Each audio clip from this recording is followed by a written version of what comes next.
Peace stars, what's up? It's your boy Ebru, host of the Dynamics Podcast. We got State here, so we're doing Diehard State of Mind. Put the banner up here. Doing Diehard State of Mind. We got State in the background. State just popping in. Wait till you get himself settled. Today's episode, as you can see on the right hand side, we're being sponsored today by a company called For Us Moms.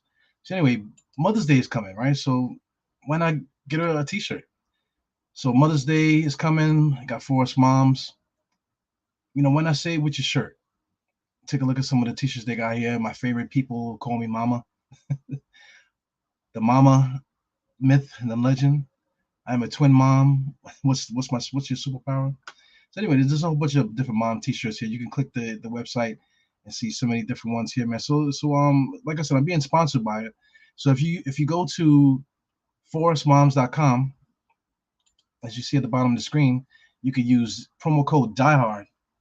Use promo code Diehard at this website, Forest Moms, and you'll be able to get 10% off discount plus free shipping to this site here, man. So it's a good idea for those that are trying to find something to do for Mother's Day.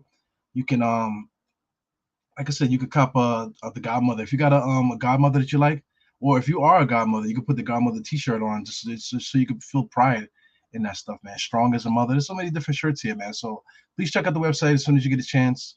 And see what they have here, see what matches with you. This is one of their best sellers here. Ain't no hood like motherhood, so that's one of their best sellers here. As you can see, they also have Afterpay. So along with your code, you could use Afterpay, and you could pay 6 payments of $6.49. So it works out, man. So anyway, let's get into the business here. Of course, this is Dire State of Mind. Big topic of conversation right now is Julius, Randle, and Thibodeau. State what you think. Who you want to start with first? That's the better question. Well, Cully came in here early. He was like, "Who got to go first?" They both got to go. Who got to go first? Can we? All right. Can we be clear about why each said person needs to go between THIBS and Randle? I want to be clear. So with THIBS, Diehard, THIBS single-handedly botched the whole season. That's what's so crazy about it, because it's people like me, it's people like you, and there's others who have said if the Knicks just switch up rotation, put some young guys out there, or just in general, just switch up rotations, like switch up what you're trying to do. Maybe this season wouldn't have gone to shit. And I think the biggest indictment on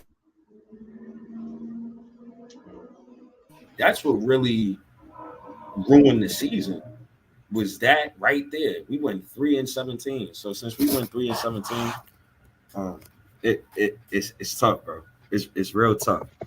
And THIBS also, he talks accountability. He hasn't held Randle accountable all season long. He frequently gaslights the fan base. He said, and what's crazy is in a recent interview, he said, you're not eliminated until you're eliminated. So we was eliminated from the playoffs a couple games back. This motherfucker still plays Alec Burks 35 minutes. There's no logic behind that. There's no logic behind that. On top of the fact that you repeatedly, and on top of the fact that you say shit like Obi's a backup quarterback. You say stuff like, we don't have no other option at point guard, so you continue to start Alec Burks. So amongst all of this, how he never gets on his vets, he always gloats about them, but he always gets on the kids. The kids actually, they're developing. They look good. They've been looking good the past few games. That's the main thing. Like, the kids look better. And why do the kids look better? They're getting consistent minutes. Have they been getting minutes the way I want them to get minutes? No. But since they're playing every game, now they can try new things. I seen a move yesterday from Obi Toppin, and he did the same exact move at Dayton. And it was the move where he got the ball in the corner, basically took one dribble, but the dribble that he took was like, I think it was a through the legs or behind the back. And when he shot it off the step back, I'm like, oh, okay. He missed the shot, but you could tell his confidence is getting there, and you could tell he's definitely becoming. Oh, my bad. And you could tell like he's definitely becoming comfortable. He got his confidence now. So, it's great to see, man. And in 7 games, 7 starts with Obi Toppin, and it's off the top of the dome while I was in my brain. So he averaged 15 points, and this is just him starting. He averaged 15 points, 7 rebounds, 3 assists, 56% from the field, 35% from 3, and I believe 86% from the free throw line. This is just starts, right? Looks good, man. And he looks good because he's getting consistent minutes now. So I think Thibs failed us in that area.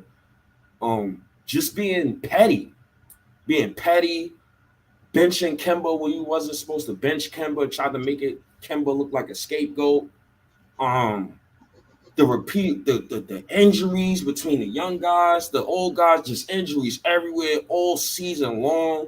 Everywhere Thibs go, injuries follow him. And then last but not least, I think one of the main things is he kind of ruined Randle. He kind of ruined Randle to the point where now you're going into an offseason where you can't justify to certain Knicks fans how Randle and Thibs can walk back through them doors. He magnified Randle's weaknesses, and Randle couldn't recover to the point where now people's just like, yo, I'm done with the dude. And respectfully so, he did it to himself. But at the same time, Thibs is the coach. You're supposed to ring your players, or you're supposed to protect your players. He didn't protect Randle this season at all. You allowed that man to do what he do. And granted, Randle got some blame in that himself, but ultimately that falls in line with Thibs. So this is at Thibs' doorstep, and this is that's some of the reasons, if I didn't say everything, why I want him to be fired this summer. Okay, cool. All right, good night, everybody. But anyway, after everything you just said there, the accountability is the only thing that sticks out to me the most is, because, I mean, who's being accountable in the coaching staff? Who's keeping Tom Thibodeau accountable? So everything that happened, all I had to do was like the assistant coach or somebody to come out and say, listen, this is not working, or we need to do this. We need to get this guy more involved. We need to switch up the offense or something, especially during that time when you said was 3-17. Yeah, he was 3-17 during that period. You mean to tell you if he was like, that's 20 games, right? If he was 10-10 during that period, we would be in the playoffs. Yep. You know what I'm saying? If he was 10-10 during that period, not asking for being more than that, because we could have been more than that. But say 10-10 during that period, we would be in the playoffs right now. So I mean, we lost the whole season during that time. So after going through that long stretch, 3-17, we should have shut the season down at that point. At that point, like Tom Thibodeau was being stubborn and whatever. The front office don't want to fire him. The coaching staff is not doing nothing to hold him accountable. You know what I'm saying? So we should have shut the season down. They should have started playing the young guys more often, this, that, and the other. Another word that you like to use a lot, man. I hate using this word, is development. There's no development. You can't say that the young guys are developing. They're just getting minutes. So they're just playing. They are succeeding off of their own merits. Quickly is getting more minutes now, but I mean, as soon as Tom Thibodeau got a chance. Quickly had 17 minutes that one game. As soon as he got a chance, that he was already benched again. And then the other night, Burks is he's still the point guard, still the starting point guard. At this point, Quickly should have been the starting point guard, especially after going 3-17. Quickly should have been the starting point guard, straight like that. So there's a lot of stuff going on this roster. So, like, if you want to talk about accountability, all the young people are being led by IQ. That's number one. And everyone, I say, Berman. I guess we'll play a clip of Berman later. Well, Berman was saying that RJ's a leader. It really is IQ. IQ was the one that's getting these guys together. Organizing them on the court and off the court. You can see it. Him and IQ, him and Obi are like best friends off the court. You know, you can see their camaraderie and stuff like that. Every time they talk, IQ is over there. You know, RG2, they all do. All the young guys do the same thing. You know, they're all leaders within themselves. So I mean, you know, the only person right now that's sticking out that we can immediately get rid of course, it's Tom Thibodeau, but you know, I'm leaning towards Julius Randle. So we didn't really talk too much about him, you know, but I guess we could say straight off the bat, he's just a sore loser. He's a sore loser. He's very emotional. He takes himself out of the game. His bad vibes infects the whole rest of the roster. It affects the coaching staff's ability to coach out there when he gets into his moods. And then once he causes all these distractions, not everybody has to get out there and stop fights and stuff like that. So I mean, you know, he's the one that should be doing that. He's the one that should be stopping fights and stuff like that, protecting the young guys. But it's the opposite. It's the opposite. It's the other way around. So you know, we're in trouble keeping both of these guys. But as you can see, the youth are they're the ones that are really going to really make a difference here. So if Tom Thibodeau has no choice but to play these guys, then you know they will play. So you know, Julius Randle to me got to be the odd man out. So Julius Randle. Wow. For me, it's just about you should know better. I think that's the main thing with me when it comes to Randle. Like, you should know better. You know what you signed up for. You know you got Carmelo Anthony's number, so you should know how this thing goes. So the first things first is going to war with the fans. I think that was a part of it, but the nail in the coffin for me was after he said the shut the fuck up comment. I think the very next game, it was either that or the thumbs down, but the very next game, he goes 1 for 9, and I repeatedly see some sulking on the court. And what I mean by he should know better is, dude, you average 20, 10, and 5. So it's not like there's no talent there, but you holding the ball for 14 seconds, that's not good basketball to me. I don't want to watch that. You're better than that. When you see people open, give them the damn ball. Then you got other things like, is he ignoring RJ Barrett on purpose? Is he jealous of RJ Barrett and he's hearing fans saying, we want Obi, and you hearing fans saying we want RJ Barrett, and they not chanting your name no more? Is it an ego thing with you? But whose job is to get rid of that though? You know, like Julius Randle say, he should pass it to. He didn't want to pass it to this guy, or like, he just holding the ball, standing in the corner, holding the ball. Who was the person out of anybody out there that's going to stop Julius Randle from doing that? The coach. Yes. Yeah. I agree with that. But that's why I said I wanted THIBS fired, because he magnified the issues. He didn't stop it right then and there. So who do you get here to stop Julius Randle? That's the big problem. If you get rid of, all right, listen, we'll pick THIBS. All right, let's say we fire THIBS and we keep Julius, right? So who's going to be there to stop Julius? It's not going to be anybody on the court. It's not going to be Mitch. You know, it's not going to be anybody else. It's not going to be RJ, because RJ doesn't seem like he can get to him. Quickly doesn't seem like he can get to him. Nobody on the roster can get to him. Taj Gibson don't even try. You know, Fournier don't even try. These guys are the veterans. Burks don't even try. You know, so this is kind of letting him sit on by himself in his emotions. You know, so what do you do with a player like this? How do you get him off his high horse when he can feel? You know, you mentioned Melo, but the number is really Bernard King's number, number 30. But you know, to bring it to Melo knew that he's the best player on the court. You know, so you know, when he played there, like a lot of people keep saying that, it was a Melo's fault and this and the other. But listen, Melo thought that he was the best option. That was the problem. You know, Julius Randle, you know, but Melo was the best option. Bernard King, oh my God, you got me all fucked up now. Julius Randle thinks that he's the best player on the Knicks. You know, so he thinks he's the best option. Right. You know, so Tom Thibodeau doesn't do anything to stop him from that with those dribble handoffs and stuff, leaving him out there to go one-on-one. That's the offense. That's what Tom Thibodeau wants his top players to do. So I mean, it's just a bad spot. But if we get another coach in here, how do we mend that relationship with Julius Randle as him being that option? Whether it's the 1, 2, or 3, you know, he's out there. So what's going to be the what is going to get him to get on the right page with us? I don't know. I don't know. I mean, this is what I go back to. He should know better because he's not trash. That's the most frustrating. But he knows he's not trash though. So I mean, how do we get him right? But remember what you said to me? I believe it was like 2 months ago, and you said to me, the only way Julius Randle's role will change on the Knicks is if he is traded. I firmly believe that as well. I believe that because of the success that he had from the almighty fourth seed, to just see all of that go shit to bed the very next season, and to see fans chanting RJ Barrett's name, chanting Obi Toppin's name, booing you to the point where you saying, "Yo, I can't bring my son to the games because let me address that. I got kids, man. My kids are supposed to be in bed by a certain time, bro.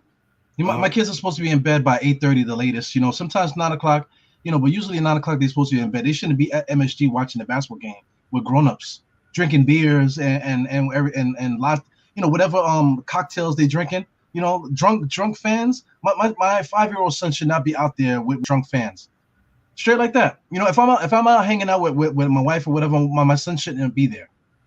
Even if I'm playing pickup at the Y or something like that, or even if I'm playing like the Urban League or something, and then there's fans in the stands and I'm playing whatever, my 5-year-old son should not be there. He should be in bed. Straight like that. The wife wants to be there, it's okay, but they have enough money to get a sitter. That kid needs to be in bed. Every once in a while, maybe the early games he could be there, because it's early. Excuse me, or maybe he could be there for the first half, but that boy he got to get out of here. Halftime, you got to go home and go to bed, son. So I don't care about him talking about like his son. Oh, my son is there. Listen, your son should be in bed, fam. It is what it is. MSG is a bar.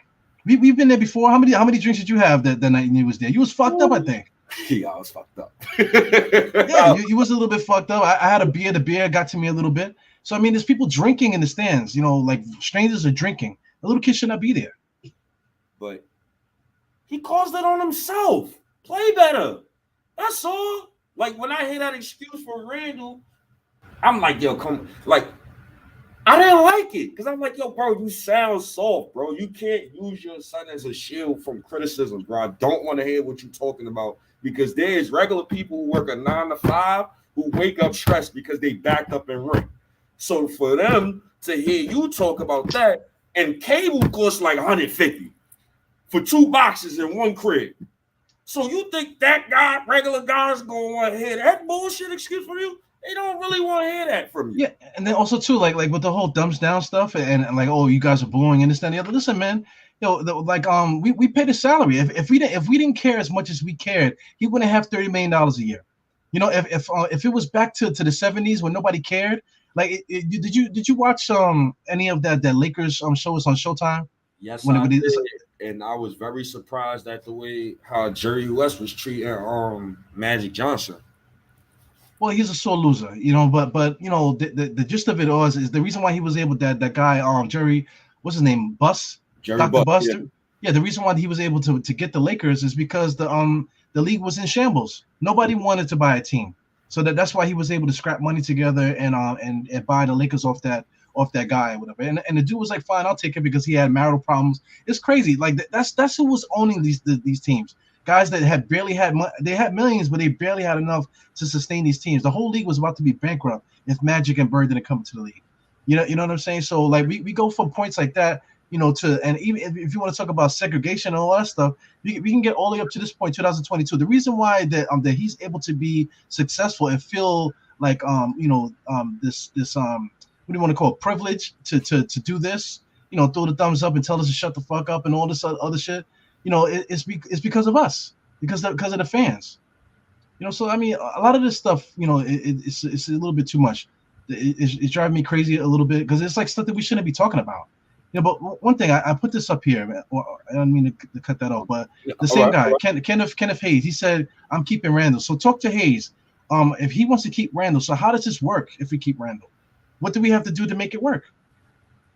If you keep Randle, you have to fire THIBS. No way in hell I want both of them to walk back in. All right, but listen, that's the thing. It's either on fire THIBS or fire Randle. So we chose to fire THIBS, and now we got Randle. Now what? Now, whatever new coach that comes in here, hopefully I would love Johnny Bryant because he already been in them guys' ears for a couple years now. Somebody that you can see. Hopefully he builds an offense where it's more functional. There's no way in hell you don't play Obi and Randle together, like major minutes, like minimum 1,000 minutes, like how you played RJ Barrett with Alec Burks over 1,000 minutes, and people gonna say, well, Tibbs developed RJ Barrett. He developed him. Alec Burks to help RJ Barrett's development. So, like, it's like, come on, dog.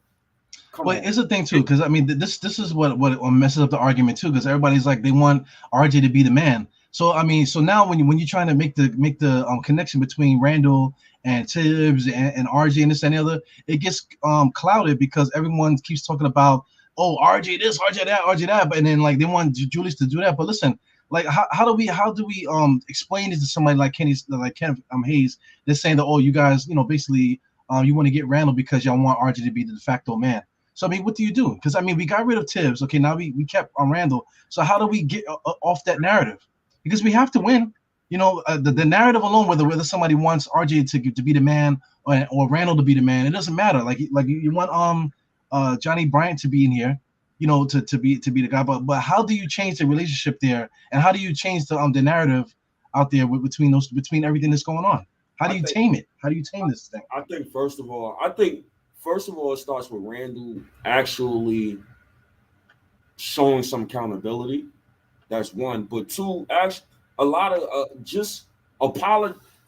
If he could come out and just apologize for this season and say, y'all, I'll be better next season, and take ownership of everything that's been happening this season, I think it starts there. Just actually like opening his mouth and speaking to Knicks fans like that. Also, just looking at game tape, understanding, yo, dog, you don't need to do everything no more. Nobody gives a genuine Knicks fan, a genuine person. We never, and you don't even have to be genuine to feel this way. Like, you can just be a Knicks fan, any type of Knicks fan. Coming into this season, Randle got his money already. He did his job. He got the almighty force. He did his job. He got paid off of that. This year, for him, it was never about the stats this year. You didn't need the average 20 and 10 this year. You don't need it's not about stats. Now it's about winning. You got all these new pieces on this team. How about you play the backseat role? You got all-star, right? You got paid already. The Knicks gave you $160+ million, Brody. You got paid already. How about you take a back seat and understand, okay, I got this shooter, I got this guy. I don't even need to hold the ball no more. Let me try to play off the ball. Let me try to move off the ball. You don't even move off the fucking ball. That's coaching. He was horrible off the That's ball. coaching. The coach doesn't want him to move off the ball. But it goes with coaching too. But at the same time, I see Obi cutting to the rim. I've seen Deuce McBride cut into the rim. Sometimes it's a warning. I could blame it's on Tibbs too, because Tibbs' offense is straight garbage. But listen, I never see Obi. I never see Obi cut into the rim. I never see anybody cut into the rim. The Knicks don't run the offense that way. Only when Julius is not there. Very, very, very. It's seldom. I see cuts to the rim. Just like I said, I seen Deuce cut to the rim a couple times last game. I've seen Obi cuts to the rim. With Julius there, though? With Julius on the court, these guys be cutting to the rim? No. That's what I'm trying to say. You know what I'm saying? Like, it doesn't happen. But listen, man, the thing what I'm going here, because like you want to put it all on Randle, right? So I mean, it's kind of unrealistic, because you're saying that you want him to make a public apology to the fans. It's not. The main culprit is Tibbs, but he's gone. He's gone though. We fired him. I'm done with Tibbs. But when I say like Randle public apology, when I say public apology, I'm not talking about like specifically about those shut the fuck up comments, that thumbs down comment. Just apologize for having a terrible garbage ass season. That's all. Like we expected better than this year, bro. We expected better than this year. You the team's best player. That's out of respect. So what about Nerlens as well? Should Nerlens as well apologize too? Yo, stop playing with me. You see what I'm trying to say? Like, it don't make no sense. Like Nerds of Wall should apologize to. Like, it don't make no sense. These guys, like, truthfully, these guys don't have to apologize for nothing. What they need to do, like, the front office needs to have with the exit meetings, right? They need to have an exit meeting. They need to have a real exit meeting. They need to be like, listen, Julius Randle, you this is you, man. Let's look at film. We're gonna play a tape for you. Look at all this shit you was doing this shit. You need to figure it out. You need to go see. This is what we suggest. Go see a sports psychologist. You know what I'm saying? Go work on this, work on that. Listen, we want you to play off the ball next season. We want RJ to this is what we want. You know, and then we're gonna look to add a point guard. We're gonna look to add this. We're gonna fire Tom Thibodeau. We're gonna push Johnny Bryant there. Johnny Bryant's gonna be in the room. This is how I want to play, Johnny Bryant. Johnny Bryant got to tell Julius how he wants to play, and that's it. That's how you do that. You change the stuff going on in there. But at the bottom line, Julius Randle has to be the one to do that. So I mean, when the going gets rough, all that stuff is out the window because Julius Randle loses control of himself. You know what I'm saying? So it comes back to, like, should we fire THIBS or Randle? Cully said it at first. Both of these motherfuckers gotta go. Tom Thibodeau gotta go, and Julius, man. That's what it comes down to. So, I would love both of them to go.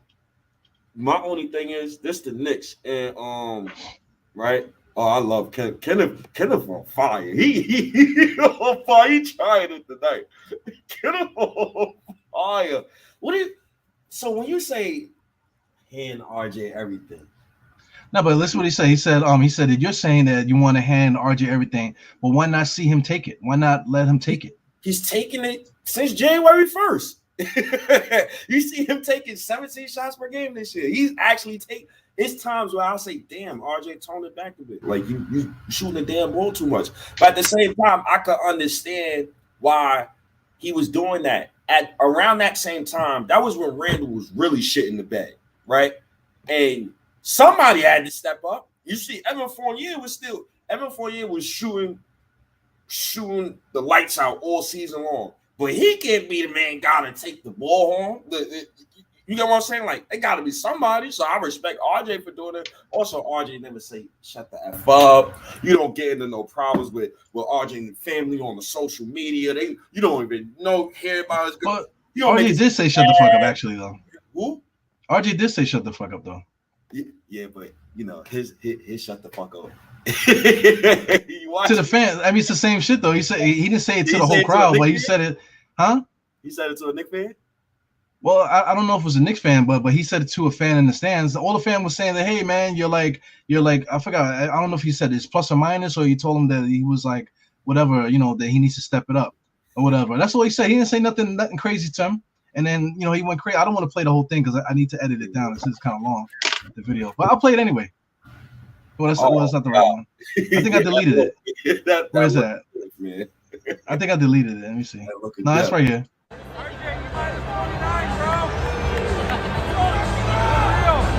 your attention to center court as your rival league of Champion Business Street Williams, presented with the 10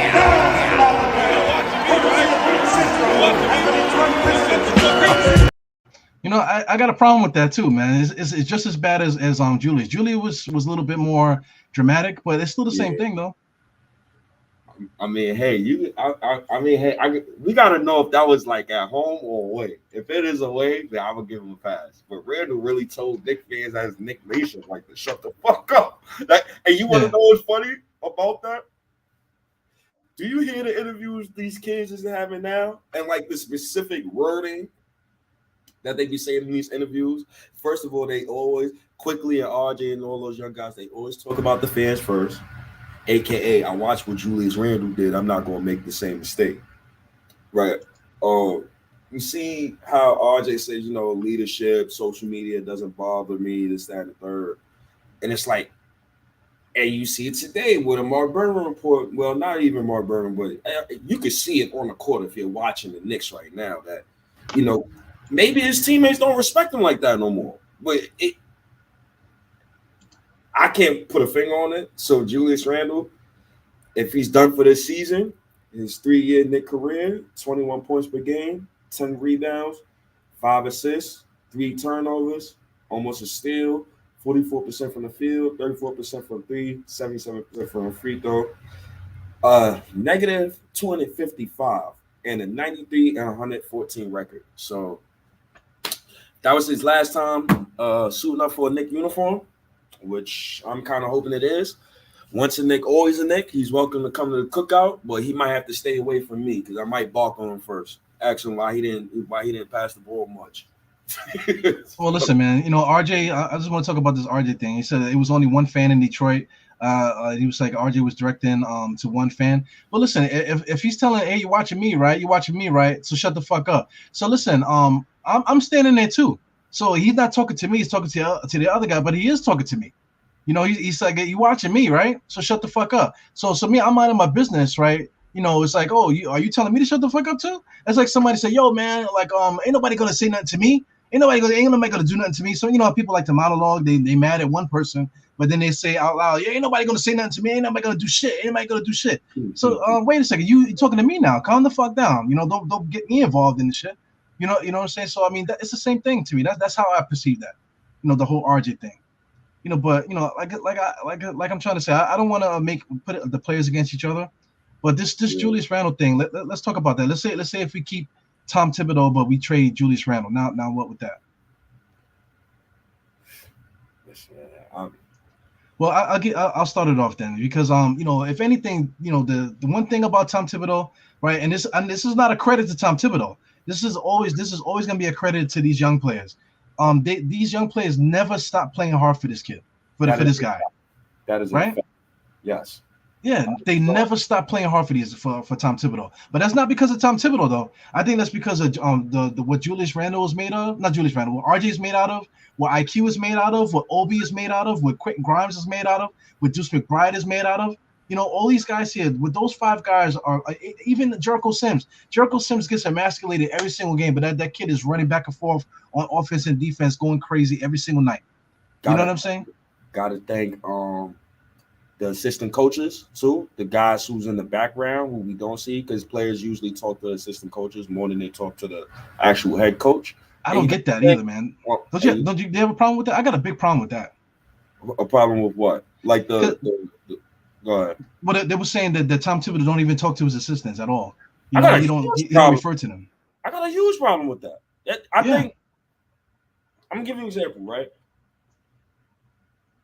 Ever since Mike Woodson left, something left with him. You get what I'm saying? Something about the Knicks offense left with Mike Woodson, Brody.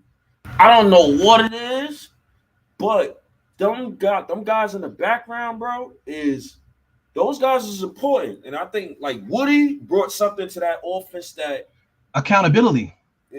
I think it was accountability. And listen, like the kids. Yo, these guys they all been playing well. Listen, man. I'm with you, dog. All right, fuck Tibbs. Now, I can't give Tibbs no credit because he's the reason why the season is ruined anyway. Because he's a 64-year-old clown. But quickly right now it's 23rd all time on the Knicks 3-pointer list. 23rd. That's funny. The Knicks effective field goal percentage leaders this season is Jericho Sims and Mitchell Robinson, which is interesting. Total steals plus blocks this season. You got Jaren Jackson Jr., Robert Covington, and whoop-de-doo. You got Mitchell Robinson. That's third. Over the second half of the season, only one player in the league dished out more than 80 assists, knocked down more than 43 pointers, yet committed fewer than 25 turnovers. Whoop-de-doo. Emmanuel Quickly. Also, Quickly is the second youngest with a triple-double, coming off the bench as well. You see Mark Jackson on that list. And you see RJ Barrett since All-Star break just averaging a quiet 24.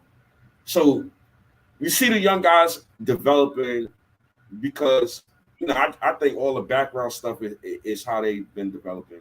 And it's a testament to the young guys, man. Walt Perrin got a nice collection of young guys whose mindsets are the same. They all work well together. None of them really seems redundant. Only ones that seems really redundant is probably Mitch and Jericho Sims, but that's a talk for another day. And even RJ Barrett said it. So RJ Barrett, I believe I sent you a tweet. RJ Barrett talked about the young core, talked about how the guys we play well together and this, that, and the third. So that we got a nice dynamic brewing. And basically 9 picks have been working out so far. And this is answering a question about basically tanking. The Knicks was never going to lose games on purpose. And basically they don't care about their draft slot. Hey man, they disagree with me. I wanted to tank, but kudos to them, man. I respect it. And RJ looked like a guy who he'll probably get fed up with winning, but I mean, fed up with a lot of losing. Actually, that's what I meant to say. So, well, I mean, that's another podcast for a different day because I mean, KP. Why did we get rid of KP? Because KP walked in there and said, "Listen, man, you guys are not doing what you're supposed to do." So then the Knicks said, "Okay, bye." Yep. So what if RJ was to do that? I don't think he will because I think that these young guys, they believe in each other. The group believes in each other. Yeah. So that's important.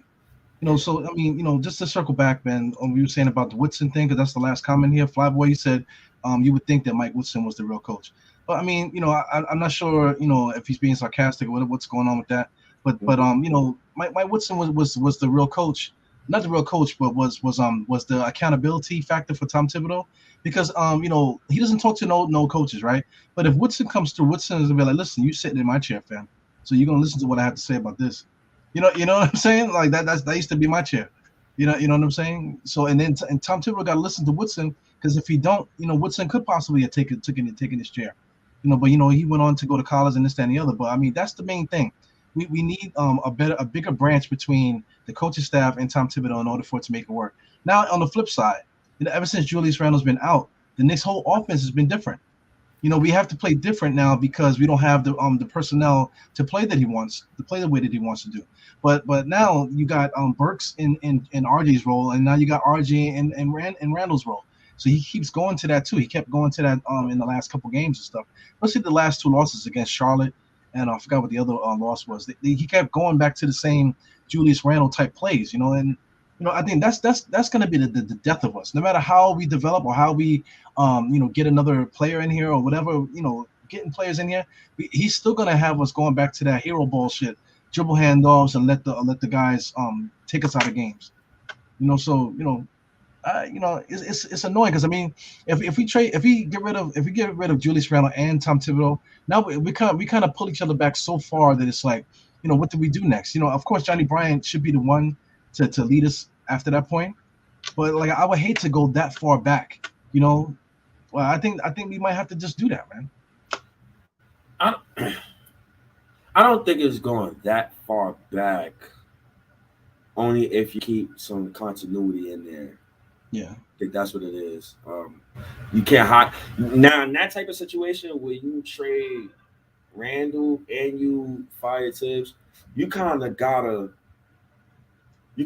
promote somebody on the staff. You can, because if you bring in somebody new, now you really because that coach is gonna say, well, I want so and so and so, and I don't like so and so and so. Yeah. When you Bryant, it's like he's been visible for so many years, and I don't know. That's my like, I want a guy who's. I don't really want to have a long coaching. I see Bryant a lot. I see RJ talking to him a lot. I see Quickly talking to him a lot. I see Mitch talking to him a lot. He talks to every single young player on the team. He's the one that Randle slapped the whole laptop. He was the one that walked up to Randle, grabbed him, and walked him away a little bit. So yeah. That's my pick, but overall, like, damn, I would definitely fire THIBS before trading Randle, but it's not realistic. So I'm just all in on just trading Randle because somebody got to be a fall guy this year. So and THIBS, and come on, let's be real, like. Leon Rose has the cojones to fire his mans for 20 years, or would he rather send his CAA client to a place where he could flourish at. Which one is more probable? Trading Julius Randle is more probable, so that's the one I'm going with first. But yo, if they fire Tibbs and keep Randle, I wouldn't bat an eye. I wouldn't bat an eye. Truthfully, man, the main thing is anybody you bring here, and I hear you mention this a lot. Any point guard you bring here, any new players you bring in here, they'll have to play in Tibbs' offense. It ain't like we gonna see something different. Yeah, basically, it's going to be Tom Thibodeau's offense. That like Tom Thibodeau don't trust his point guards to run the offense as long as Julius Randle's here. So I mean, that's the big thing. So I mean, if Tom Thibodeau is going to be the coach, you have to give it to Julius Randle, just because you have to save Tom Thibodeau from himself. And as you can see, like every Knicks fan, even if you believe in Julius and whatever, you would agree that the Knicks are playing good with the young guys in their group the way that they're playing. They're playing really good with them. You know what I'm saying? So we need to build on what's working, and the only way to save Tom Thibodeau is to get rid of Julius Randle. We just have to do it. Yeah, that because it justifies. Like for me personally, I don't know about you, but for me personally, I'm pretty sure there's a fan out here who's listening to this and be like, "Yo, stay." I'm gonna agree with you on this, but. That's the only way you could justify bringing Tibbs back. That's the only way you could justify bringing Tibbs back. Or not trading Julius Randle. Look, man, Tibbs, we didn't like the way he did this season. Or Julius Randle, we had to get Julius out of here at this, that, and third. But something got to happen. Like, I need a change. Well, check this out. Let me throw this at you. This is from 1987-88, right? So this is the Detroit Pistons. You can see on the screen here that they were 54-28. They finished first in the Central Division. They lost in the NBA Finals to the Lakers that year. They lost. It said they lost NBA Finals 3-4 to the Los Angeles Lakers. So anyway, who did they have on their roster? If you take a look out here. I'm gonna just click games started just so you can see who's there.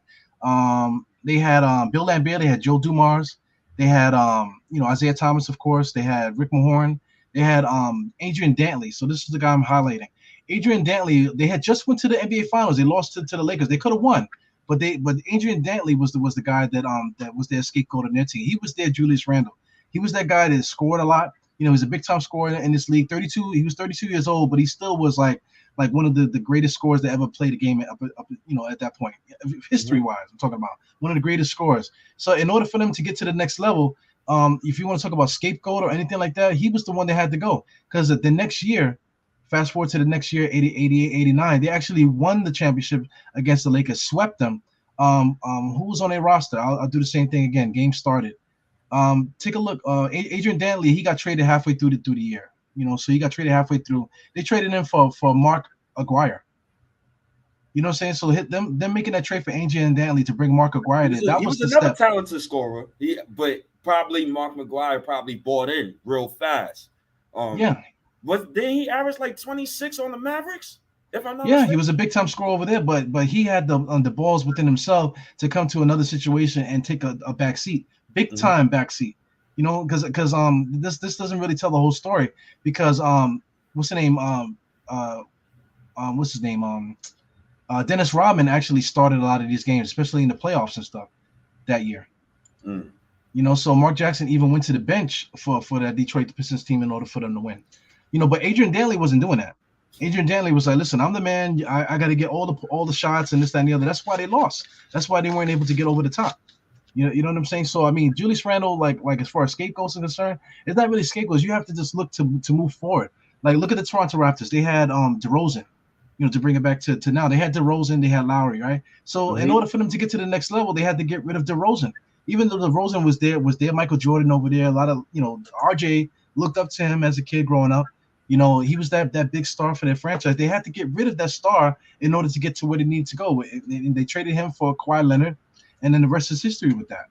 A lot of luck came along with that, but you don't get that good juju unless you clean up the other stuff that's going on, man. So I think rather than Julius being like a scapegoat, looked at as being a scapegoat, he just needs to go somewhere else, and we just need to get somebody else here that's going to fit in what we're doing. And right now, what we're doing currently without Julius Randle, I think is the right thing. I think this is the right path that we need to go. But we need to be careful, get Julius Randle out of here and bring somebody else in here that's going to fit in what we're doing. What works with this current group. I'm not like, if you're going to trade him, get something of value back. Like, don't just trade him just to trade him. I think that's the main thing with me. Like, get something of value back. Either it's Portland's one of their lottery picks, Jalen Brunson in a sign and trade, something. Just bring something of value back, because for me, I personally want a starter that's coming back in that Randle deal. I want a starter. If you can't give me a starter, I want a lottery pick. Because if Randle averaged 20, 10, and 5, what would I want to replace him with? I would trade him for a point guard. And then I would start Obi Toppin and try to justify the reason why I drafted Obi Toppin 8. That's what I would try to do. Try to manage my assets. But then you also got to think too, like, is Quickly good enough to be a starting point guard? He actually has been playing really good, but you have to play a certain way in order for Quickly to be successful. The way that we're playing now, Quickly, this is how Quickly should be used. You know what I'm saying? So what do you do from here now? With this process? That's the interesting thing, because Quickly, yes, he got a triple dub. He was coming off the bench. Quickly has been excelling off the bench. Do you really want to take that firepower off the bench, and do you want to start him? I mean, shit, I could see Quickly starting at the point guard. Do I view Quickly as a point guard? Hell fucking no. Like, I dislike calling him the word point guard. I think he's combo guard. But Quickly has been playing well, playing great defense. I mean, it's tough, man. It's tough. Like, who are the options out there? Do you prefer to start Jalen Brunson over Emmanuel Quickly? I'm going to keep it 1,000 with you. I don't. I'd rather just go with Quickly if that was the case. If the option is Jalen Brunson, $20 million, I'd rather allocate that money somewhere else. Absolutely. I think everybody's on the same page with that at this point. Some people still go on, they say, oh, Jalen Brunson. But you're right about that. I mean, that's a whole podcast with itself too. But because, I mean, like, why would you waste the $20 million when you got a guy that's just as good on the bench? So if you get Jalen here playing him 20, you're going to split minutes with Quickly? That'll make no sense. And then on top of that, you still got $14 million going to Rose, and you still got Deuce McBride on the roster. So, it'll make no sense to invest in the point guard situation. And we got so many. We got, I just mentioned, Quickly, Rose, and Deuce. We can't have all three of them on the bench. We got to go with somebody. Just roster building wise, we got to go with somebody. Somebody got to start. And for me, so now many of things could happen. Now, a situation that I would love like Jalen Brunson in is, let's say for example we get the 1 pick. I'm just because I'm trying to put that energy out there that the Knicks get a top 4 pick for not tanking this year on purpose. But let's say we get the 1 pick. Donovan's not for sale. They traded Rudy Gobert, so we can't look at Donovan Mitchell way. So the brass says, you know what, yo, we're going to keep the 1 pick, right? Let's say the Knicks be like, yo, you know what? We're going to go Banchero, right? So in that idea, that's when you go get me a guy like Brunson, because now he's seasoned. He is a seasoned point guard. Palau, he young. RJ Young. So you get another guy like that, Jalen Brunson, and then that's when I hire his dad, bring his dad on the staff. That's when I'm going CAA mode crazy. I'm just going all in. But that's only if we get that pick. Because I wouldn't mind Brunson in that type of situation. I think he would flourish in that type of situation. All right, but you got Banchero, so what happens with Obi? I'll play them together. If it was me, I'll play them. They don't play the same. They don't play nothing alike. So who's your center? Who's your center in that situation? Because now you can't draft Banchero and say, hey, listen, play center for me now. That's not good. No. But then you can't have Branchero there and then tell me that his center is Obi Toppin. No, you can't. So for me, I think there's ways you could play Branchero and Obi together. I think a coach like Nick Nurse would try to do it. My thing with Branchero is you can't have him and Julius Randle on the same roster. Like that is a no. But it depends on how the Knicks feel. You feel he's a 4? You feel like he's a 3? Like how do you want to play him? I think Branchero is better on the perimeter. I would personally play him at small forward. I don't know. That's just me. But if they see him as a 4, then it depends. If he's playing the 4, who's my 5? That is a good question. Well, this guy Flyboy is our co-star today. He's saying that Branchero is a small forward at 6'10". I don't see small forward in him at all. But let's play that game. If Branchero is a small forward, you play Obi Toppin a power forward. Then what do we do with that? Gotta give me who gonna be the center? Can Mitchell Robinson be the center? But then that's why you gotta get a guy like Jalen Brunson. You gotta get a guy to navigate all that. That's too much navigating. You want to talk about defensively? I don't think Branchero. I don't think it's a good idea to make him a small forward in the NBA. I think that you need to play him in the power role, from the get-go. Let him be the power forward. He's a prototypical NBA 2022 power forward. So that's my thing. You can't draft a guy and say, hey, I'm gonna have you play point guard now. That's the same situation with Burks. Burks is not a point guard, but Tom Thibodeau was like, hey, I like defense, so guess what? Burks is my point guard. Only because Burks has a good handle. But we can't do that. Palau handle for his age and his size is too elite for you not to want to even try him on the perimeter. Like I would play him next to, like let's say we got Palau, right? I would play him next to RJ and who's a 3-and-D guy right now? A guy like Dylan Brooks, something like that. Like one of those type of guys. You need flexibility. Oh, who's a 3-and-D guy? Who comes to my mind first? I would play him next to a prime like Danny Green, RJ Barrett. Like you need two good wings, but you need a floor spacing wing that can play some defense. It's many, but he's so versatile. I play him at the 3, the 4, the 5. I run. So I mean, where does RJ play? Everywhere. You can play RJ at the 2, the 3. It's so. See, that's a big problem. Like because you have to have you got to solidify guys in spots. You can't say, I could play him here, I could play him here. But listen, when it comes down to playing games, now you look like Tom Thibodeau. You know what I'm saying? I got a good rebuttal for you. Nick Nurse. You know why I love Nick Nurse? That man don't never stay the same. He do all types of weird 2K. He go 2K mode crazy. I seen him throw a lineup out there with Scotty Barnes, Pascal, OG Anunoby. Who else he had? I think. But look at his roster. He has to do that. They don't have no center over there. Yeah, but they don't have no center, and they still got a better record than the Knicks because they're versatile. They got mad versatility, bro. I'll give you this. Nick Nurse is gonna play whoever he has, and he's gonna play like that. He's gonna have everybody playing on the same page. He's gonna be able to get the most out of whoever's out there. Tom Thibodeau's not that guy. So I mean, Nick Nurse's he'll throw a 1-3-1 play, then the next play go 3-2 zone, then the next play go 1-3-1 again. Like he mixes and matches. Like with a guy like RJ and Palau, him specifically. What you could do all types of 5-man liners with those two, all types of 5. Them two could play with Grimes. What? Look, like I said, Flyboy is our host here. He said, "I've seen." That's right there. When people say that, I can't stand it because it's like everybody's seen the same shit. But people say, "I've seen this guy do this." I've seen listen, it's videos. Everybody's seen it.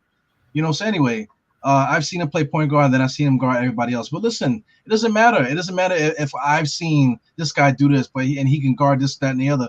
When you're playing in a game, it's not 1 versus 5. You have to allocate 5 guys on the court to do certain things. This is not pickup. You know what I'm saying? This is not pickup. You can't have Ben Simmons come out there and he's the point guard, but he's also the shooting guard, the center, the power forward. He's guarding everybody. But there's 4 other guys. How do you utilize the rest of the team? That's what I'm trying to say. Because I mean, like Brent Sherrill, Brent Sherrill could probably play all 5 positions. You know, if you tell him to, he could. But should he? You know, RJ Barrett, he could play point guard, shooting guard, small forward. He could play small ball 4 sometimes. But do you want him to do that? You know, like same thing with Burks. Burks could play point guard, but nobody in the hell wants him to play point guard. But why force everybody else to do that? You know, it's all about being versatile. You don't gotta play them. You don't gotta play them at one position the whole time, the whole game. That's what I mean by just mixing and matching. Mix it up, yo. Yeah, I be butchering his name, bro. I'm sorry. Yeah, listen, I'm half Puerto Rican. And I can't pronounce any of these motherfuckers' names. I be butchering that man's name. But listen, it's all about versatility, bro. If you got a guy like Banchero, bro, you can do so. Yo, you can be so versatile with the lineups. Then I didn't even mention Reddish. You can get that's another guy too. What with the proper coach, the proper offense, you can do so many things with that. That type of lineup is where I say, yo, go get Jalen Brunson. You got to give me somebody who's like a quarterback who won't make too many mistakes. Or you get Tyus Jones from Memphis. That boy been killing. Yeah, but that's the thing. If you get Tyus Jones, right, which would be a good idea, then what do you do with Deuce McBride and those guys? That's what I'm trying to say. What do you do with Deuce? What do you do with Rose? And what do you do with Quickly?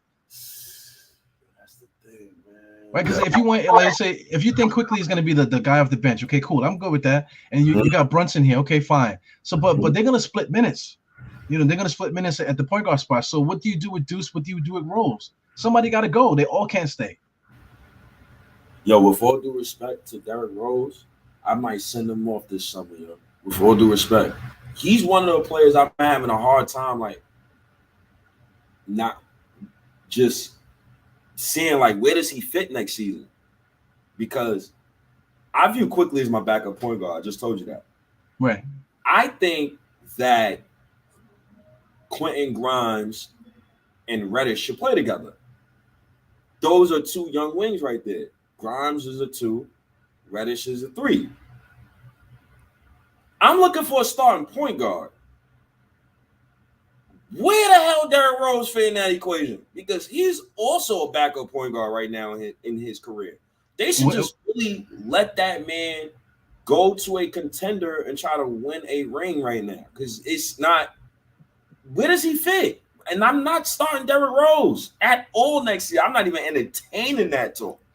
Well, it comes down to everything. Where do we, you know, if we trade Julius Randle, we have to get value back. You said that earlier. We have to get value back for him. So if you make a trade, we can't just trade him for a point guard. We can't trade him for Brunson. That can't just be the only answer, because once we do that, now we still got, like I said, we still got Cookie, we got Deuce, we got Rose, and and all this other stuff. We still got a whole bunch, and we still got Tom Thibodeau's favorite point guard and Burks on the roster. So, we all screwed up, if we make that trade. So the front office is going to have to figure out something else too. The front office themselves are going to have to make a decision on who they want to be on the point guard or whatever. So 3, you only need 3. You need 3 point guards on the roster. Mm-hmm. You don't need 7, 5 on point guard option. You need 3. And then you fill out the roster the rest of the way. So I think that's gonna the third really sleeper, but between Tom Thibodeau and Julius Randle, getting rid of both of them.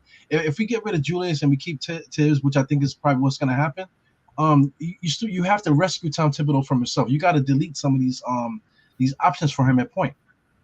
Because if we keep Burks, I think Burks is gonna be the starting point guard next year.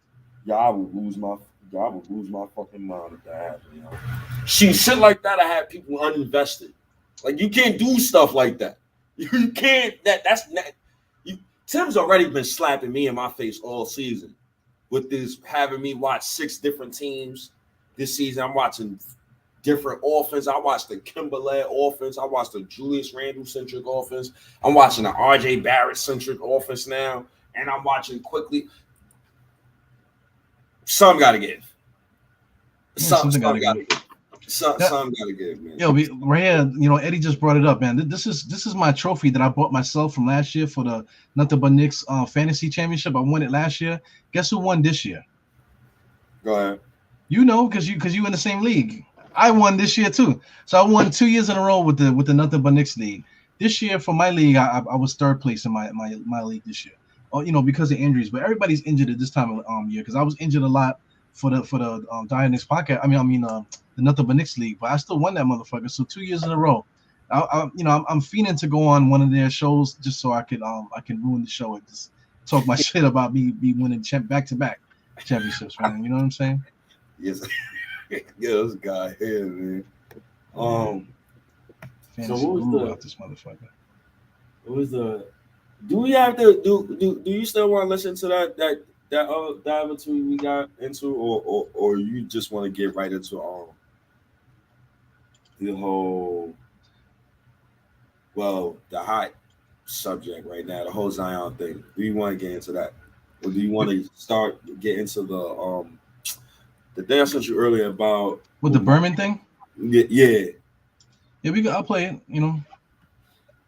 If anybody can see the screen here, the video is playing. There's no sound yet, but if you look on the right hand side, I blocked Berman. Okay, you know what I'm saying. So when he makes posts, I don't see any of this shit because I don't want to see it. To tell you the truth, I don't want to see anything that Berman has to say. So that it is what it is there. But listen, I'll play it because State wants me to, and for not for nothing, I kind of agree with what Berman is saying here. So let me put this on the screen here. Let me mute it for a second so I can get it right.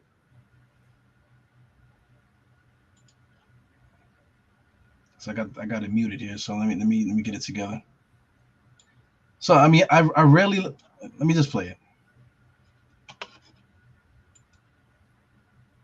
Yeah, it's been stunning how poorly he has led this team after last season. And RJ Barrett is right now the leader of this team. And, obviously Randle handles the ball too much and his three-point shooting went down. But I feel that his teammates don't respect him anymore. In fact, and I've written this on the road, he doesn't even participate in the pregame starting lineup introduction. He's in the back warming up. That's crazy. And it's just been a stunning reversal. And when Ian mentioned that RJ Barrett has handled the New York market impeccably, it's just the opposite for Julius. Since he became an all-star, going into the season, he has handled it very poorly. And I think Knicks brass is concerned on how he has handled himself as the number one guy. And that's why they're going to probably try to move on from him if there is a good deal on the table. Yeah, so I know you heard it. Hopefully everybody else heard that shit too. But it's not really an exclusive report. It's like we were already seen it because of all this antics on the basketball court. You can see it. We was talking about it the other day with all these pictures here with his bad body language. You pointed out here. You can see RJ Barrett looking at him. The guy needs to go. We don't need a beat writer telling him this stuff. We already know that already. But everything that he's saying, it makes sense. The front staff, I think they're all arguing with each other behind the scenes. Trying to get everybody on the same page. Listen, man, we need to move off from this guy. This is not it. We cannot move on as a franchise with this dude as the number one option. And then I'm quite sure they're having the same conversation. Listen, if we get rid of Julius, or if we get rid of Tom Thibodeau, we still got Julius, so we got to deal with that. But if we get rid of Julius, then we still got Tom Thibodeau. We still got to deal with him. So we're between a rock and a hard place, man, with this stuff. So, really, both of these guys got to go, man. If we really and truly want to get past all the drama, we got to get rid of both of them. But we have to be very careful on how we just move on from it, because we have to get the right thing going on here. We can't. We can't ruin, the chemistry and the building and the leadership that these young guys are forming together. We have to add to it. Yeah, that's the main thing. I listen to, it's this podcast. I listen to Knuckleheads a lot with Q Rich and those guys. And one of the main things they always say is, "Damn, man, I wish management kept us together." Because remember, they was on the young Clippers team.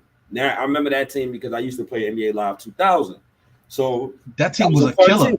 If you played that 2K with the Clippers, they were a freaking killer to play with, man. They were real good, talent wise, you know.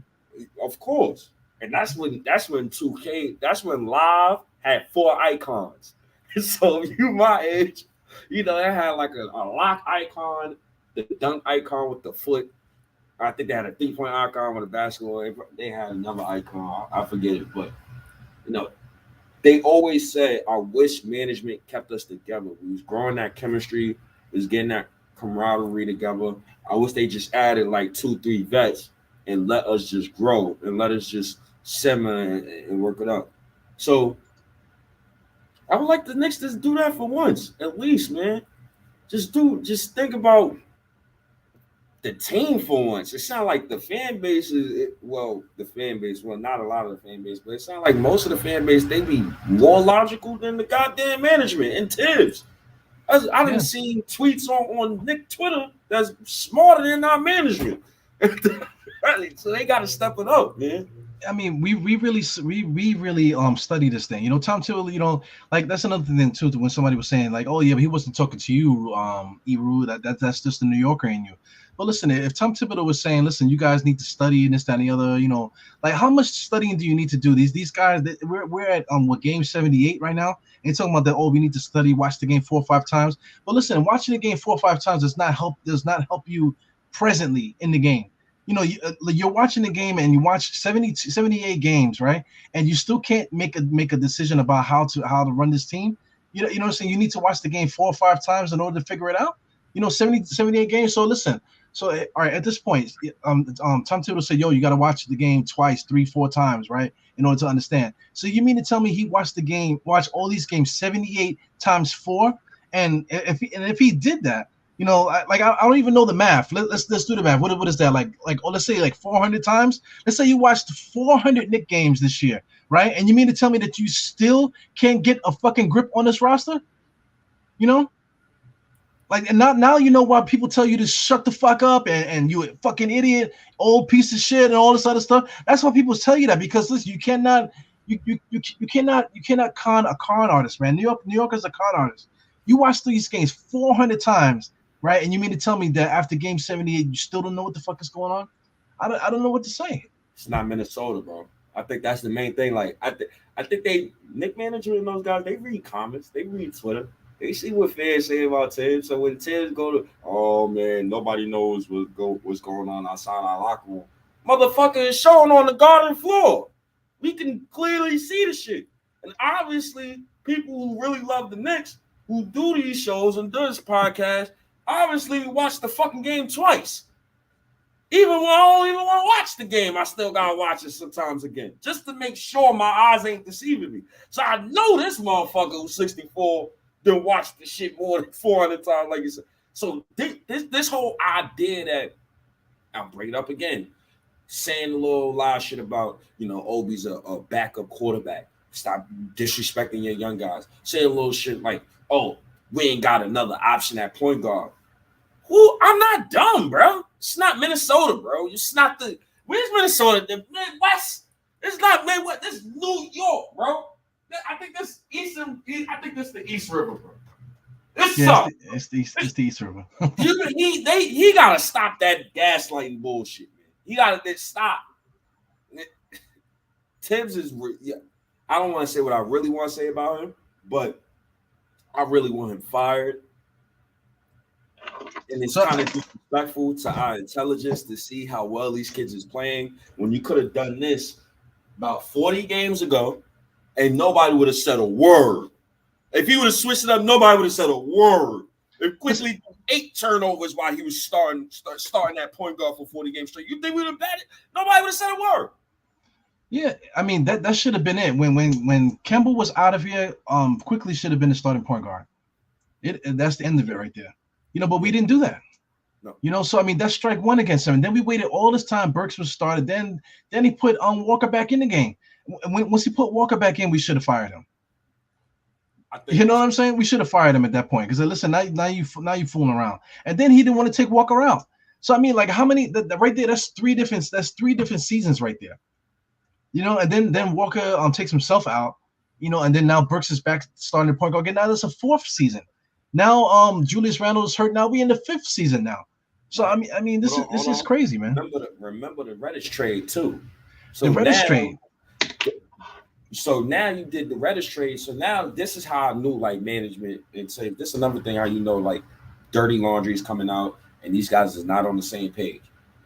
Management trades a 1st-round pick for Reddish and they trade Knox. Obviously, Knox wasn't getting minutes under Thibodeau because he thinks Alec Burks is great and Evan Fournier is great. So trade a 1st for Cam Reddish. You know, you got nice young wing. You get RJ Barrett. Oh, shit, we was campaigning for Reddish. You DMP him for Alec Burks?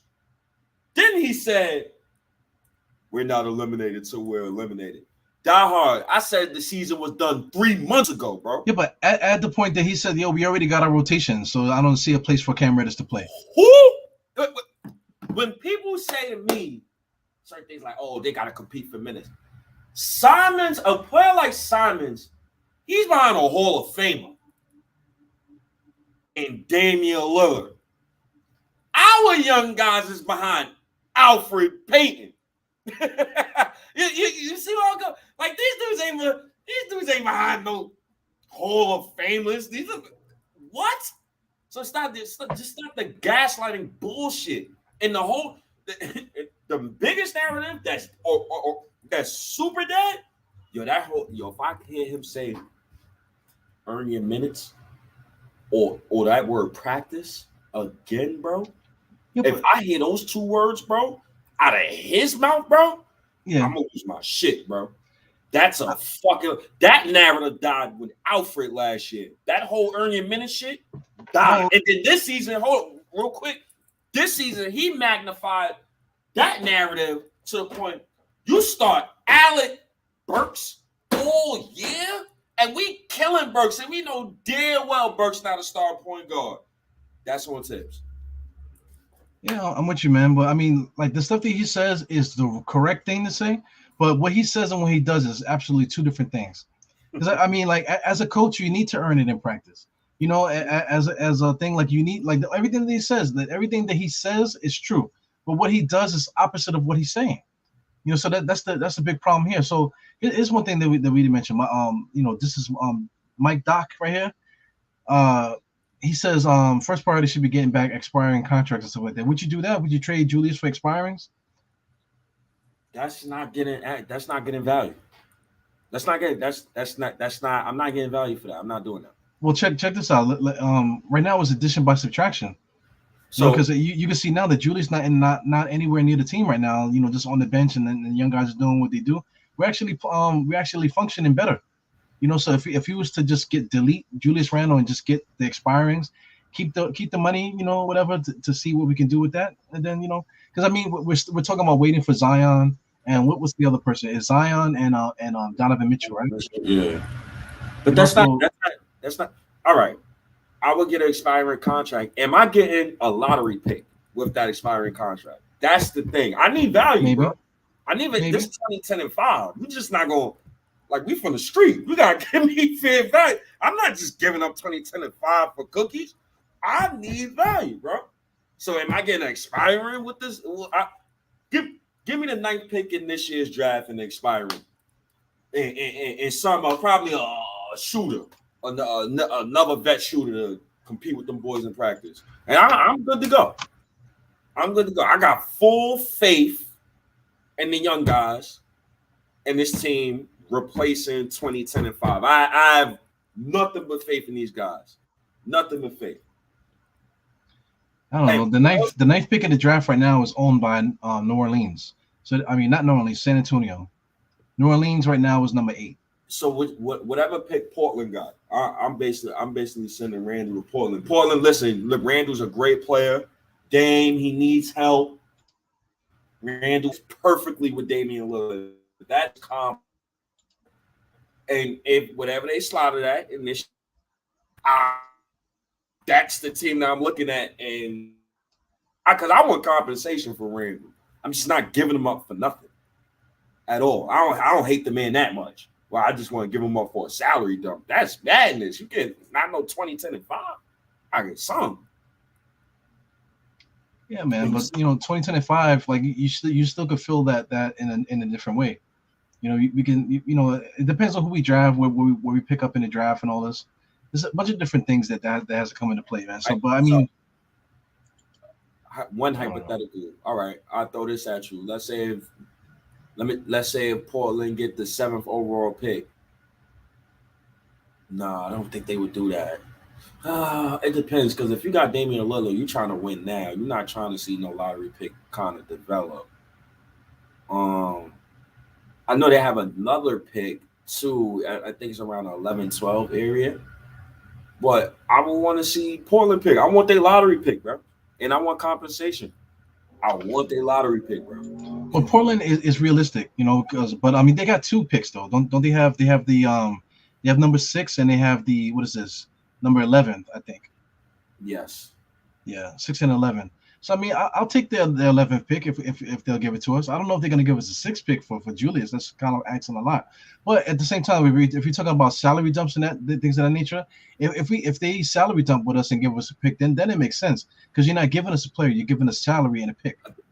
So to try to make it like I think to try to make it even more like realistic, I think we would have to send our pick in that deal. Like whatever, like let's say we got like the 12th pick. Would you want to do that deal? Let's say if they got the 6 or the do I think they would trade back that far? I kind of do though, because they got Damian Lillard, and then when you got Lillard, you trying to win now. So would they trade back in this year's lottery? Right? You get Randle, you get you a lottery pick. You're giving the Knicks the 6th or 5th overall pick, and all you're doing is basically trading back. And you're getting Randle, you're still getting the talent, getting the guy who can help you win now. But also the Knicks is getting proper compensation for Randle, right? Because this is a weak draft, by the way. And then you could also in this deal, let's say if Mitch walks, whatever the case may be. Well, check. I mean, look at what number 6 is. Look who's AJ Griffin. I don't want nothing to do with AJ Griffin. I'm gonna be very honest with you. But that's the pick, though. You said the conversation. The 6th pick would be good. But you're talking about AJ Griffin.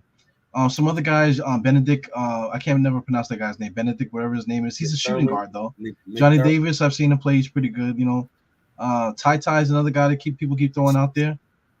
So these guys are not worth it to me. Now that's what people said about Josh Giddey. So with that pick, I'm shooting for the stars. I'm trying to honestly. I would be so comfortable if the Knicks did a move like that, and imagine if Ivy fell at 6, right? Or I'm perfectly fine with. I can tell you the names right now. I'm perfectly fine with Shaden Sharp, Benedict McDermott because he's Canadian. I see Johnny Davis all the time. Dyson Daniels. These guys are shooting guards, though, man. That's why I just trust Walt Perrin. I just trust whoever Walt Perrin pick, I'm going to stand them. Well, listen, if those guys are shooting guard, everybody that you mentioned was a shooting guard, so that takes away from Grimes and that takes away from RJ too. That's tough. Well, they said Dyson Daniels is point guard. They say he could play some combo guard. I don't know if Johnny Davis can play point guard. I don't know if Benedict McDermott can play point guard. I know Jaden Ivey plays some point guard. Yeah, it's right. It's tough. It's where the lottery shakes out, yo. This year's lottery, a lot of stuff can happen. Like it depends on how this lottery shakes out, bro. It depends on who get the top 4, top 5 picks. Most of them teams I'm looking at right now, mostly all of them need a big. None of them really need guards. Most of them need bigs. But what do we need? Do we necessarily need a shooting guard? We don't need a shooting guard. We need a guard. We just need a guard. And for me personally, I think we need to draft another big, but that's a talk for another pod. But I think we need a guard though. We definitely need a guard. A guard like what though? We need a point guard, I know, but we don't need a shooting guard. Combo guard. Somebody who can play. But where they gonna play though? Because right now, our common guard, you're talking about RJ. RJ's got to be a shooting guard, unless you want to be a small forward. But then where is Cam Reddish playing? So then you got Quentin Grimes as well. So if we draft a shooting guard, well, we got Quentin Grimes too. So where are these guys playing? Oof. And we still got Quickly, and we still got Rose on the roster, and Deuce. I don't know, bro. I don't want to be in that position, bro. But listen, I'm hinting at it because somebody got to go. It's not just RJ. I mean, it's not just Julius. You know, we got to like make a decision on the rest of this roster too, because we gotta make a decision on who we like the most and who wants to be here. We can't keep them all because it doesn't make no sense. Because we're gonna keep all these. Oh, don't trade the young guys, but then we get more young guys, and then now what do we do? We got like 4 shooting guards and 4 point guards, 4 shooting guards. Everybody deserve to play. What do we do? Somebody got to go. So for me, like young, like you gotta be realistic. Like not every young guy is going to survive the rebuild. So if I have 4 young guys on our team right now, right? If we said, yo, you can only have these 4 young guys stay on my team, and for me personally, like. Outside of RJ, our wings is not good enough for me to just say, like, I could pass up on another wing. And that's just me out of respect of not knowing who a lot of these draft prospects are at the top of the draft. So I'm pretty sure we're going to get somebody soon, like a draft expert on his soon, so they can really, like, lay it out. But that's just me trying to be fair, right? Like, Obi, none of those guys outside of RJ, right? It's nobody on this Knicks roster that you can say, damn, I can't draft that position. So at the end of the day, it's like, what position does RJ play? RJ can play the 2 or the 3. That's the thing. I'm not worried about him. He can play the 2. You got to though, because where is he playing? You have to make a decision. What position is RJ playing? Listen, I don't want to be in that office, bro. You throwing the tough questions at me like I'm your role. But I'm saying it's a good question because right now we want the offense to go through RJ. In the beginning of the year, I wanted RJ to be a small forward because I think it works, whatever. But if he's gonna be doing a lot of ball handling and stuff like that, and whatever, I'd rather him just be the shooting guard then, because he's gonna be bringing the ball up. So I'd rather him bring the ball up as a shooting guard because it doesn't really matter. He defends shooting guards and small forwards the same way. So let him be the shooting guard. Whatever. So then you got to have a small forward. You got to have guys in positions. Even though throughout the course of the game, of course, you can mix it up. You can have one guy playing this, one guy playing that. Okay, that's cool. But to start the game off, you have to start the game a certain way. So like if RJ is your guy, if you want him to be the shooting guard, then he needs to be your starting shooting guard. You can't fluctuate the starting lineup like that. You can't do that. You got to have some kind of you have to have some kind of like focus in the beginning. Like I said, throughout the course of the game, you make your adjustments accordingly. Well, I mean, you have to start the game a certain way. You can't continuously change the starting lineup all around every single game. Yeah, man. So I mean, let's see. Yeah, I think RJ could play his game more. He could really play his game as shooting guard though. That's another reason why I always wanted him next to like a tall wing, like a 6'8" wing, a la like Cam Reddish. But like I said, out of respect for the players in this draft, like outside of RJ Barrett. Maybe Cam Reddish because he got blue chipper potential. None of those guys really are that outstanding to the point where I could pass up on a guy like Shaden Sharp or Ivy, Dyson Daniels. Because imagine if we do pass up on them, right? And they come out next season, them boys is on fire. Then me and you sitting here like, damn, yo. Yeah, but a lot of fans are like that though. They're like, Quentin Grimes is the greatest thing since sliced bread. What is he? He's gonna be what do you say that Quentin Grimes was? Somebody like they're saying that he's like Klay Thompson?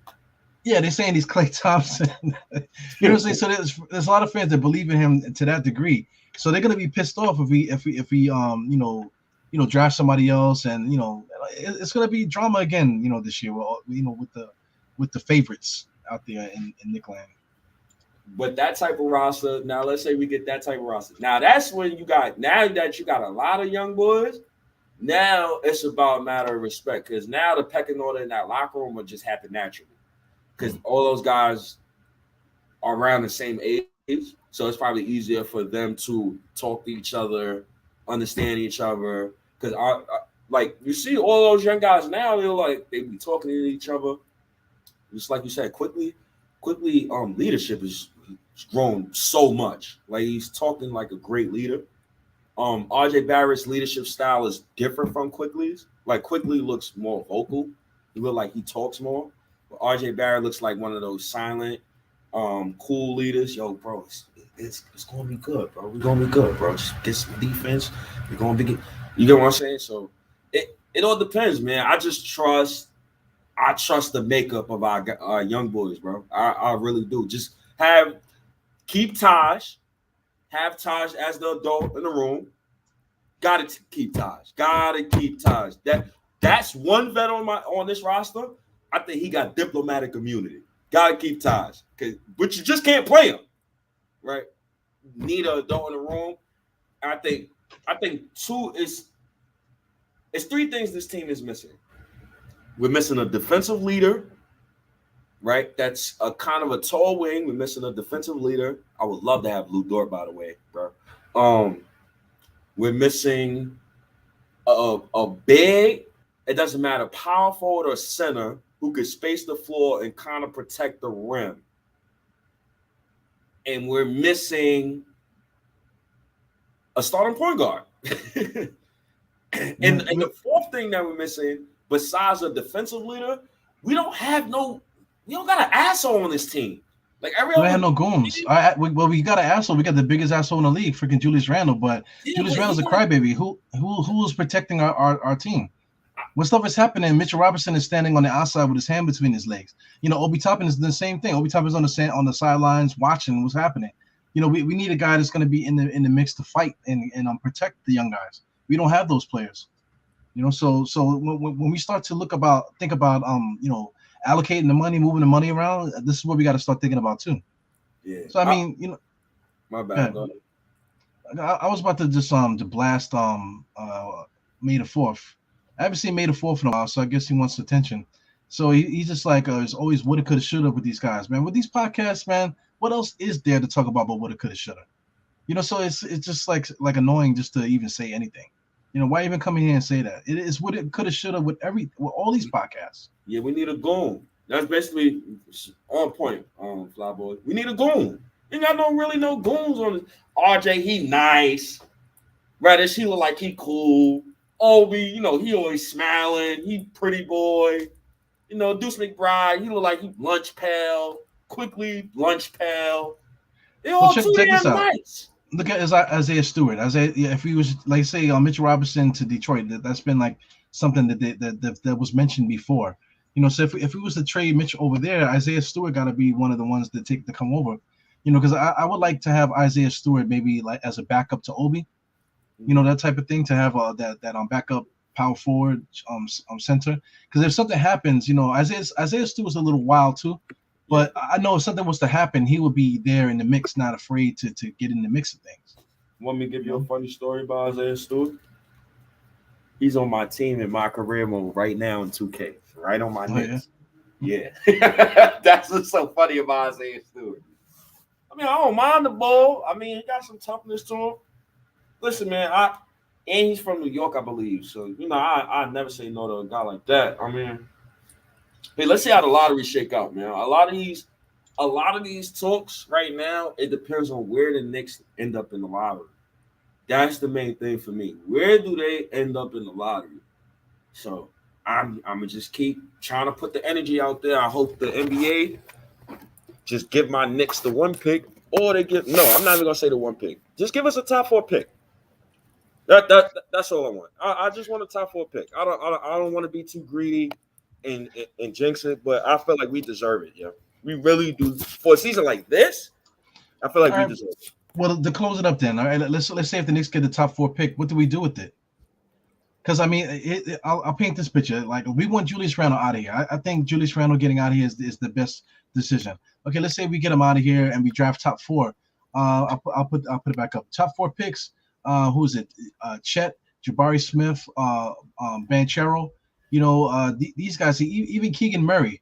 The top four power forwards in this draft. I would rather if we take one of those guys. Then I kind of want to keep those.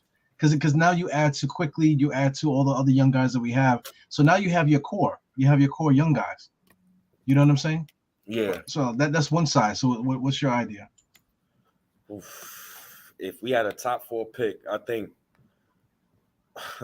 if we got the 1 pick, I'm taking Palau, Banchero. If we get the 1 pick, I'm definitely taking Banchero. I'm taking him over Jaden Ivey. After what I've seen in the tournament, I'm taking Banchero.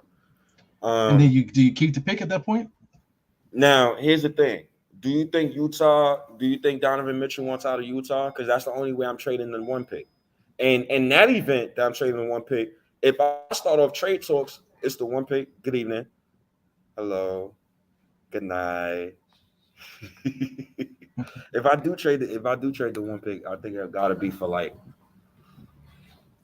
Donovan Mitchell. And it would start off Julius Randle, the 1 pick. This is what I'm starting off. This is what I'm bringing to the table. Listen, Julius Randle, the 1 pick, Alec Burks, 2025 pick unprotected. That's how we start trade talks off. I'm not doing that, man. 25 pick unprotected. We traded them Branchero and Julius.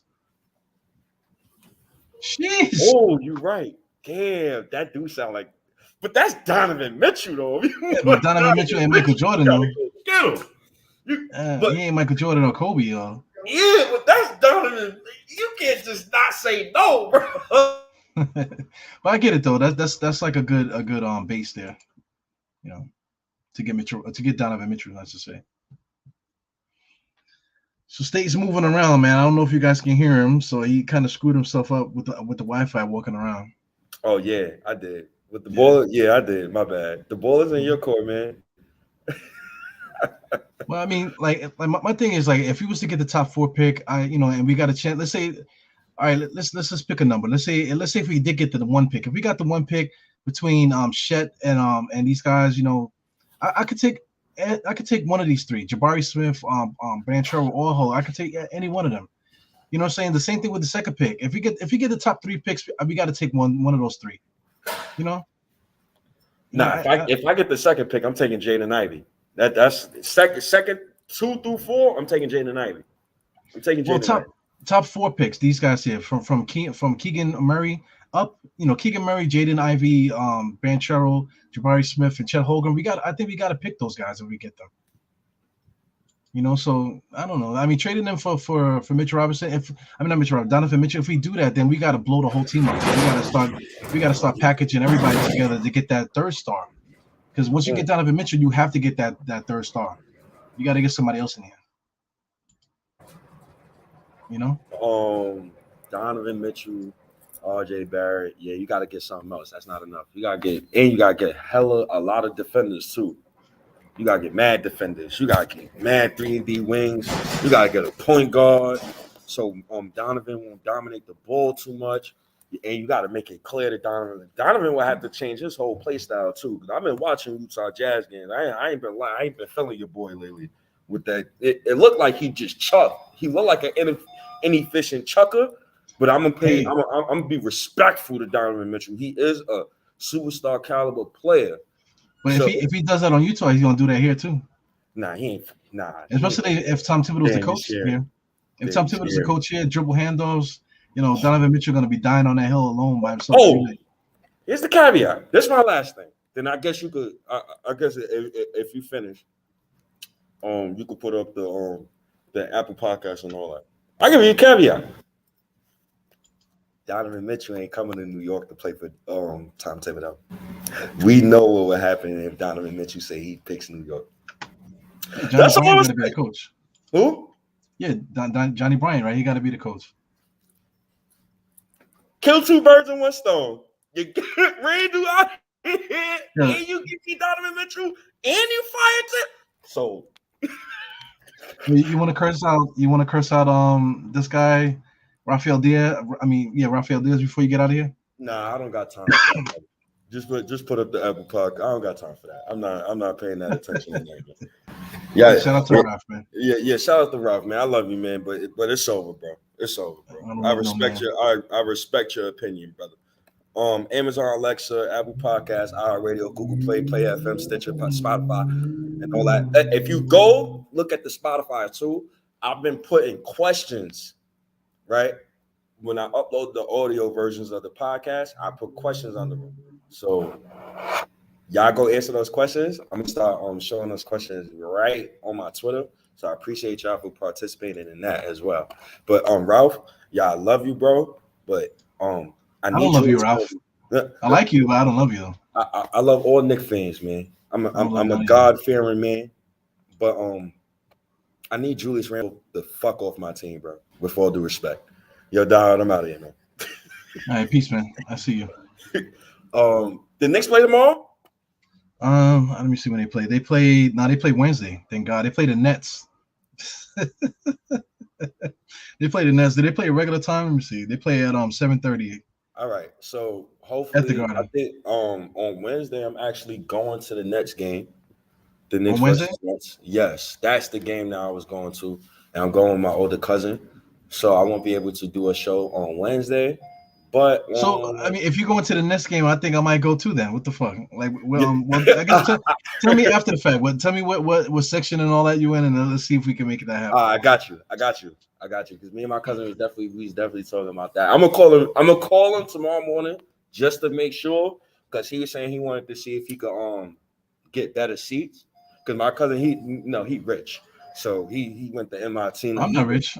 He got that real money. I ain't got money. He got that $500 Knicks seat money. I got that money, but that 2 seats for $1,000. You know how much I pay in rent, man? I get 2 seats for like $700, but you the $1,000, you're pushing it, bro. Yeah, that's too much. You know, I'll be there Wednesday, man. So yeah, definitely, Diehard, I definitely let you know. We could definitely do a meetup on Wednesday. So if you're going there as a Knicks fan, I can't wait to see y'all. Ralph, once again, get Julius Randle the fuck off my team. Y'all, I'm out of here, dog. Yeah, I'm out of here too. All right, peace, State. All right, brother. Hey, peace, everybody in the chat. Thank you guys for tuning in. Julius Randle versus THIBS. When it comes down to it, I think both of those motherfuckers got to go. You know, we just got to look forward with these young guys. The most important thing right now is our young guys and getting these guys moving in the right direction. Julius Randle got to go, and then we got to make a decision with Rose and all these guys too, man. Tom Thibodeau is the coach, and you talking about MSG politics. It's going to be in effect. Tom Thibodeau is going to be playing Rose, and he's going to be playing Burks like crazy, man. So it is what it is. So I see you guys tomorrow. Tomorrow I might do a pod at 12.